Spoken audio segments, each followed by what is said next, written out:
especially hello and welcome to any new viewers. Thanks for dropping by. In our last video, we had a video called Is There One Story of Art? The Pebble Drop and the Bendy Bugle. We looked at the one story of art, the Pebble Drop, remember? We saw that art producing humans, all humans, once they're settled in societies, the art in those societies goes on its own journeys. In this video, we're going to look at the journey that art takes in Western society, the Bendy Bugle, Western art, and contrast it with another journey, demonstrating that the journey that Western art takes isn't the journey that art will take, it's the journey that Western art takes. When I say journeys, I don't mean movements. You probably know about the movements in Western art: the Renaissance, Mannerism, Baroque, Neoclassicism, Romanticism, Modernism, etc., etc. A journey is a longer running thing, and it's overarching those movements. So the movements are ways to meet that old objective in a new way. They don't really deviate from that objective. I think journey is a helpful word because it suggests moving towards something, trying to get closer to something. So how do I sum up this journey of Western art? What would we call that? I'm going to call it the tendency to illusion. The tendency to illusion. Now you might think that Western art tended towards the opposite to illusion, to reality. Things get more and more realistic on the picture plane. But that means we've forgotten that painting is done on a flat surface and sculpture is made from a hard, dead material. The fact that we forget that shows how successful the illusion is. We see three-dimensional scenes on a two-dimensional surface. You're doing exactly that now. And we're convinced that, for instance, a woman in a sculpture is wearing a thin taffeta veil, even though it's made from marble. Far from thin, far from having the properties of taffeta. Now, the tendency towards illusion isn't an eternal journey of Western art. It has a beginning and an end. So where we begin is the place on our Bendy Bugle map where people in medieval Europe have become reacquainted with Hellenistic culture that was from about 1,000 years previous to them in their past. That's the time we call the Renaissance. Sometimes it gets said that medieval Europeans got totally detached from the ancient Greeks and Romans and actually discover their culture during the Renaissance. That's not quite right. The change is to do with how they think about that culture. A medieval view was that the best times had passed, they're gone. There would never be anyone as wise or intelligent as Aristotle, and the remarkable art that the ancient Greeks and Romans produced is no longer possible. They were produced by greats of a time when things were better. The rediscovery was learning that those people didn't think the same way as that they were always looking to improve things and had the self-confidence to achieve the works that they achieved. So the Renaissance was about trying to be like the ancients rather than trying to grip tight onto them so as not to lose them completely. Artists noticed that ancient sculptures had very human individual faces. So Giotto worked on making every character in a painting individual and more human. Emotion in the face, individuality in the face, and actually a lot in the physicality of the figure as well. We see depth of field when we look at things, as did medieval people. So Fra Angelico starts to introduce perspective tricks like geometric patterns on floors. Actually, we had this picture of Fra Angelico's Annunciation in a previous video. It's just another very good example. It's the way into perspective. Geometric patterns, how do they distort? How do they give the illusion of depth?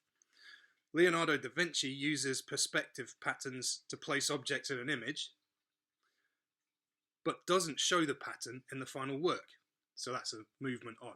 He's using it for his benefit, but he's not displaying the pattern.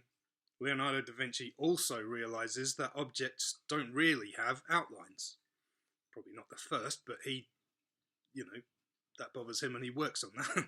Da Vinci also realizes that objects don't really have outlines, so he uses lines for his own help in preparatory pictures.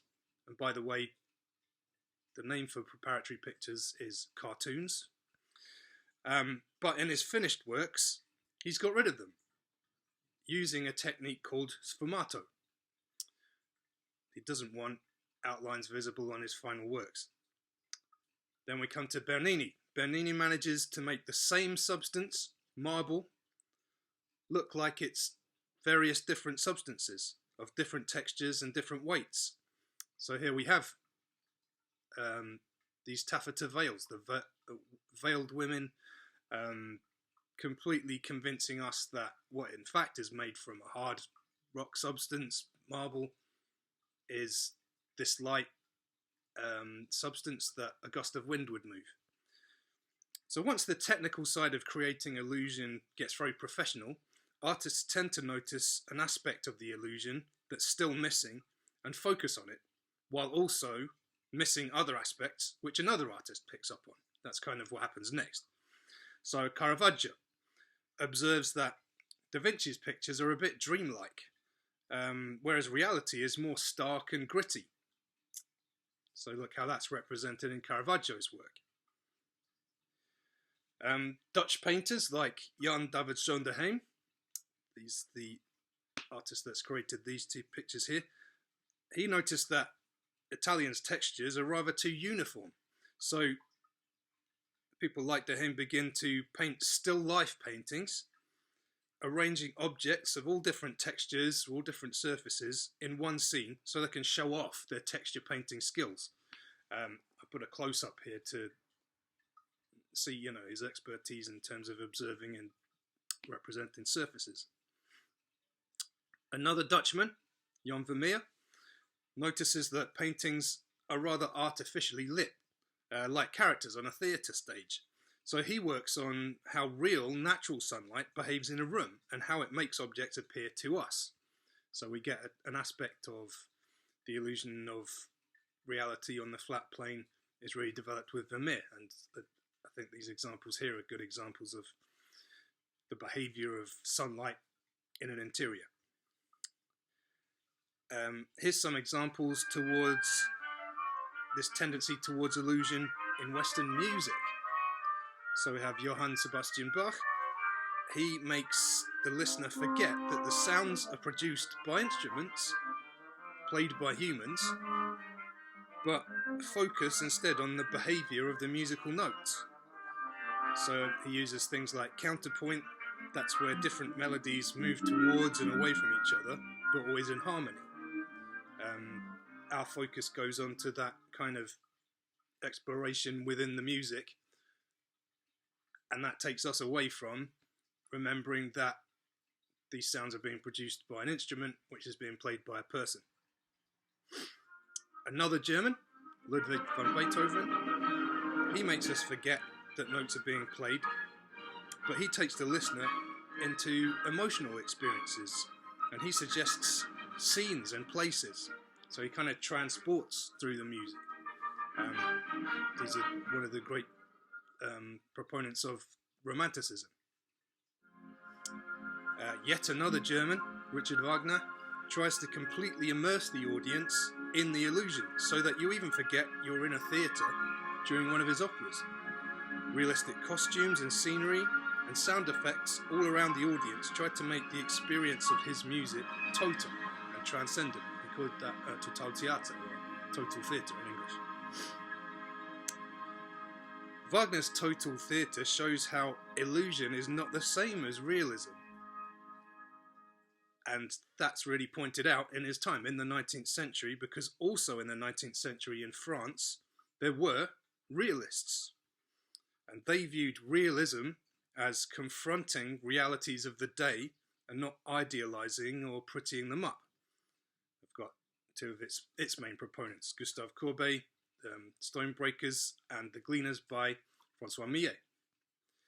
They were a great influence on the young Vincent van Gogh. So here you go, some early Van Gogh. In literature, naturalists, a development from realism, naturalism, like Emile Zola, wrote novels that shocked people because things just happened in the narrative, just as they do in reality, with the absence of heroes, resolution, or value judgments made about the things that the characters do. Showing things just how they are shocked people. And it's quite different to Beethoven and Wagner manipulating the emotions of audiences in, fixed directions that they want their emotions to go into. An invention that also came from France in the 19th century made the illusion of depth on a flat surface suddenly very easy. Photography. His Louis Daguerre, oh dear, difficult name to say, sorry, French viewers. Louis Daguerre's photographs, there's a photograph of him. They tend to be called daguerreotypes, and there's another one of his very earliest. By the late 19th century, the illusions of photography become moving illusions. This is a 3-minute piece of footage, absolutely amazing at the time, might seem a bit odd to us. This was made in 1882. It's actually filmed in Roundhay Park in Leeds, in England. And next we've got this also very famous piece of train footage. This was filmed in 1895 by the Lumiere brothers. It was rumoured that when this footage of a train was first shown in Paris, people ran out of their seats to get out of the way of the approaching train. Now that's only a rumour, so I can't really say whether that's true. It could have been kind of PR by the Lumiere brothers. But it shows how effective the illusion now was. This is, what you can expect from illusion of 3 dimensions on what's still a 1-dimensional surface, which it was. Images on a flat surface that have been projected on, looking like 3-dimensional moving objects. The late 19th century is also where things begin to change. So where we can no longer, and quite rapidly, no longer say this is the journey that Western art is taking. So we stop there for now. So this tendency towards illusion occupied one world society for a few centuries. Long-term tendencies in societies have the effect of conditioning on people in those societies. One example, they condition expectations. What do we think makes a good painting or a film? Often the answer to that question is how realistic and how plausible it is. That's a strong preference that remains in the West, among Western people. Another conditioning is that it conditions invention. Photography and cinema were most likely to have been invented in Western culture, where people were more likely to direct their energy to that kind of invention, because it's going in this direction, on this same tendency, where we're trying to create the illusion on the flat surface. Different concerns led to different technologies elsewhere in the world. This sort of conditioning factor in when we look at the history of inventions is quite important, not least because people used to always say it's down to sort of lack of intelligence, like there's a sort of a hierarchy of intelligence of different people. Hopefully we know that's just nonsense now. Okay, so a classic example, as an aside, just to show you, was about the Incas. Now the Incas had a civilization, created a civilization, the Inca civilization, without inventing the wheel. And that was thought of as remarkable.